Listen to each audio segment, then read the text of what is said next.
charts. Concert it's called, and tonight they're gigging in Montreal, which isn't a lot of use to us, so it's very lucky that Whistle Test filmed their only UK appearance earlier this year, and most of it went out as part of the Rock Around the Clock thing during the summer.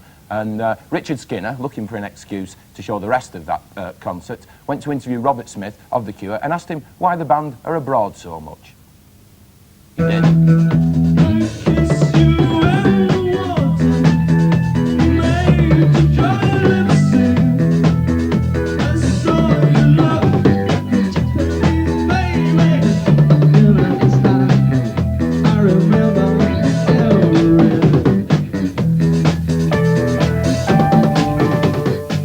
Most English groups play in England until they get to a certain position, and then they can go abroad because they get nice food backstage and the rest of it. Whereas we always played in Europe. Every time we played in England, we always thought of it as just European. So, and the same with Australia and New Zealand. We first went there in early 1980. So they remember things like that, because when we went, we played small clubs and actually met the people who were coming to see us. So that's why we're successful. It really is because people have seen that we haven't neglected them until we've become, reached a certain status, and then seen that, and then deigned to play to them. It's like we've always played to them.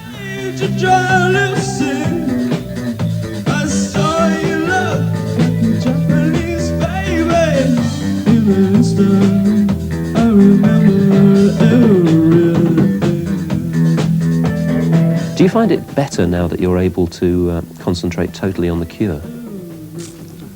I don't actually spend more time, I don't think, concentrating on The Cure. With the reason why I had to leave the Banshees is just because it would have been my free time to concentrate on other things. I was with the Banshees, so that just got a bit too much for me. Whereas now I still spend the same amount of time with The Cure, but the Banshee time is now Robert time. It was something that I really wanted to do, because I wanted to step back from being just Robert Smith of The Cure. I mean, it becomes a bit wearisome after a while, because you start to think of yourself as this person. So I thought playing with the Banshees would allow me to move off and be forgotten. I mean, obviously standing behind Sue, you are standing behind Sue. So I think musically, a lot of what I think would have gone into The Cure I put into the Banshees, which left a sort of pop for The Cure to meddle with. So I suppose it did have an effect, but it wasn't really a conscious one. And the time I was playing with the Banshees, I never used to think about what am I going to do with The Cure to make it sound different. So it's, I don't know. In retrospect, there's a difference, but I wasn't aware of it. The funny thing is that a lot of the music press seems to be trying to make out that you actually actively disliked the last album, and that was part of the reason why you left. No, we had a few disagreements about the production, the actual sound of the record. But no, I mean, it took a long time making, and I was just part of the making of it. But when it got to the final stages, I began to sort of think in slightly different ways, sound-wise. But then everyone did, but I didn't have the stamina to argue with the Banshees en masse, because it's a difficult thing to do. There were too many people, I thought, in the studio at the end, and so I thought one less would make it easier. But I don't think that really matters, because I haven't liked Cure productions in the past when I haven't been completely in control. So, yeah, I mean, there's disenchantment, there's sort of degrees of disenchantment, but it really had nothing to do with me leaving. I mean, whether I thought it was the best album ever made, I still would have left. He gives birth to swimming horses. He gives birth to swimming horses.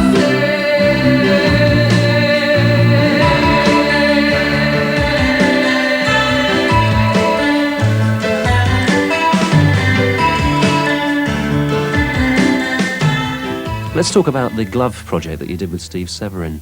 What was it all about, and why did you do it? To make millions. Of course. And it went tragically wrong. That was just something that we'd had in it as an idea for ages. But it just happened that we had time off that coincided. I was getting a bit tired of playing with The Cure, and he was... this is when Sue and Budgie went to do The Creatures. Yeah, a lot of people thought it was a reaction to that, actually, didn't they? We thought it much before then. It was mentally very, very